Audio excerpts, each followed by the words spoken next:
ጅማሬው የሁሉም ነው፣ መጽናት ግን የእውነተኞች ብቻ ነው ብላለች። ኦፍኮርስ የኛ ስዊት የኛ ቅመም የሚዲያዋ ቲቸር የሚዲያዋ መሪ ማለት ነው። ባይዘዊ ሀይሚቲ ማይ ስዊት እንዴ ጥቅሷንማ ጃምፕ አላረግም ከምር እንዴ። እና ያው እንዳላጨናንቃችሁ ነው። የስተርም ጌሙ ብዙ ነው እና ቴንኪ ውዶቼ። እንደዚህም እንግዲህ ሀይሚቲ ይሄ ጥቅስ ያሰራጨችው ለሁላችንም ነው ውዶቼ ማለት ነው።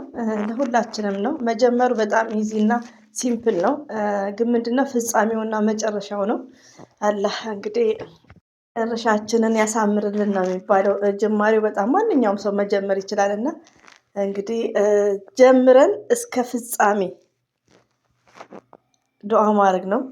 የምናስበውን ነገር ስራም ሆነ ድራማም ሆነ ሞርዛን በፍቅር ደረጃ ሲሆን ነው እኔ ዲስከስ ደስ የሚለኝ ማለት ነው።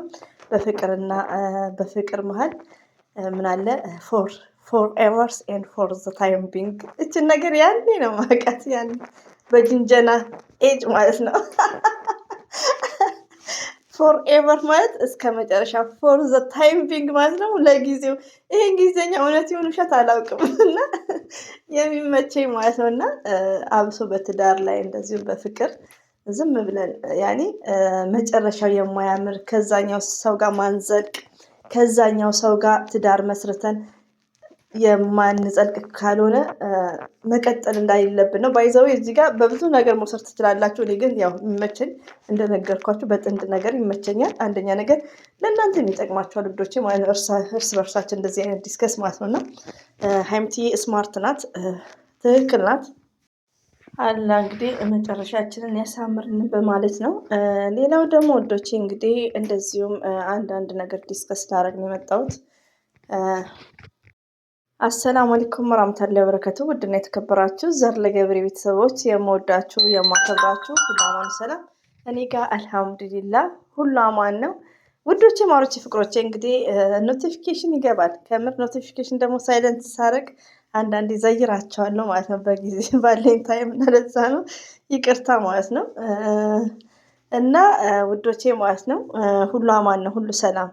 እንግዲህ ሀይሚትዬ እና ብሩኬ በደስ በሚል ነገር እንደሚመጡልን ነው። ለምን የትላንትናውን ውዶቼ ማሮቼ ማለት ነው የትላንትና ብሩኬ እኔ አዘ ፈርስት ታይም ማለት ነው መጀመሪያ ጊዜ ብሩኬ እንደዚህ ሲደሰት ማሻአላ ተባረካላ። ከምር ለመጀመሪያ ጊዜ እኔ እንደዚህ ሲዳንስ ራሱን አይቼ አላውቅም።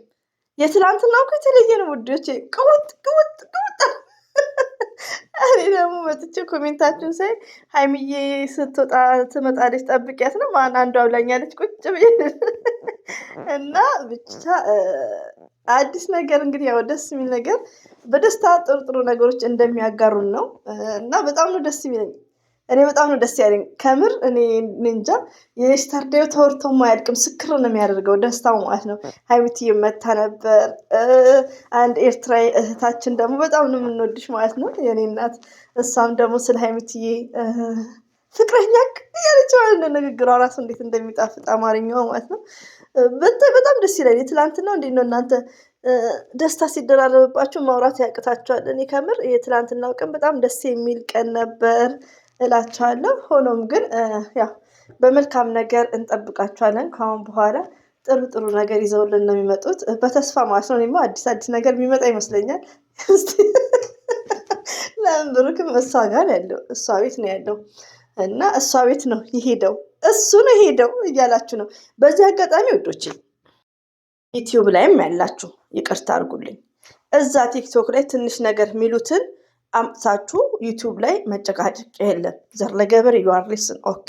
ለምን ዛሬ ላይ ሀይሚትዬ እና ብሩኬ ፋይን ከሆኑ እዛ ቲክቶክ ላይ የምትሰሙትን እዛው መላልሱ እንጂ ዩቲዩብ ላይም አታምጡ። ወደ ሰላም በቃ አሁን ሀይሚዬና ብሩኬ ሰላም፣ እኔ የምፈልገው ሀይሚዬና ብሩኬ ሰላም ስለሆኑ በቃ ሰላም ነው። በቃ ወደ ሰላም እህቶቻችንም የመዳም ቅመሞች ወደ ራሳቸው ህይወት እንዲመለሱ በቃ ሀይሚዬና ብሩኬ አንድ ናቸው።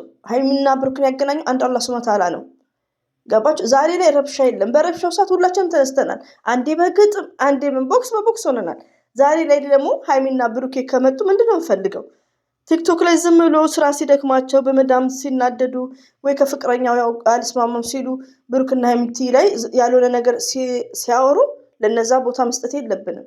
ወደ ዩቲዩብ አምጥተን ፍየሎች በጎች ጥጃዎች ማለት የለብንም። ለምን የመዳም ቅመሞች ናቸው። ሪስፔክት ሪሊ ነው። ቢሳደቡም ራሱ ወደ ራሳቸው እንዲመለሱ ያለ መስማት ስለምናዳምጣቸው ነው። ሀይሚና ብሩክን አላህ ሱብሃነሁ ወተዓላ ነው ያገናኘው 4 ነጥብና ወደ ሰላም እነሱ ሰላም ስለሆኑ እኛ ደግሞ ሰላም ብንሰብክ እኛ ጎበዝ ከሆንን ዩቲዩብ ላይ ያላችሁ እህቴ ማለት ነው ሁላችሁም ጎበዝ ከሆናችሁ ጠንካራ ከሆናችሁ ከልባችሁ ሀይሚና ብሩክ የምትወዱ ከሆነ የሀይሚዬ 5 እንደቆመች ቀርታለች። ሼር እያደረግን ቻናላቸውን አፕሪሼት እያደረግን ሁሌም ወደፊት በቃ አሁን አንድ ቤት ናቸው። አዳዲስ ነገሮች እንሰማለን እናያለንም። ስለዚህ ፎከስ የምናደርገው ምንድነው? ስለና ሀይሚዬ ቻናል እና ስለና ሀይሚዬ አስተያየት መስጠት እንችላለን። ከዚህ ተሳዳቢዎችን መተው በቃ ዛሬ ላይ እኮ ፋይን ነን።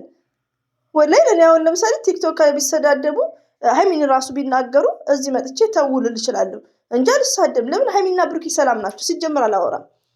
እና እንደዛ እናድርግ ውዶቼ፣ ዩቲዩብ ላይ ያለሽ እህቴም ጭምር ማለት ነው። እዚህ ጋር ሁላችሁም ለኔ አንድ ናችሁ የጨረቃ ፋሚሊዎች ማለት ነውና ሰላም ስበኩ። እኛ የምንፈልገው ዛሬ ላይ ሀይሚና ብሩኬ ቻናላቸውን ሼር ማድረግ ላይክ ማድረግ በቃ ከኛ የሚጠበቀው። እንደኛ እንረፍ፣ ነገር አታምጡብን። ጅማሬው የሁሉም ነው፣ መጽናት ግን የእውነተኞች ብቻ ነው። ትክክል ናት። እና ውዶች አብዛኛው ያለገባችሁ ተካይምዬ ታናሽ ራሱ ብዙዎች አላችሁ የስደት ላይ እህቶቼ ማለት ነው። ቴንኪሩ ነው አብዛኛውን በጥንድ ላይ ማለት ነው ውዶቼ። ፍቅር ምንም ተጀናጅናችሁ ዝም ብሎ መጀናጀን ማለት ዝም ብሎ የመጨረሻው የማያምር ግን ምንድነው ከእናንተ ጋር የሚጓዝ ማለትም የማያስጨርሳችሁን እንዳትጀምሩበት።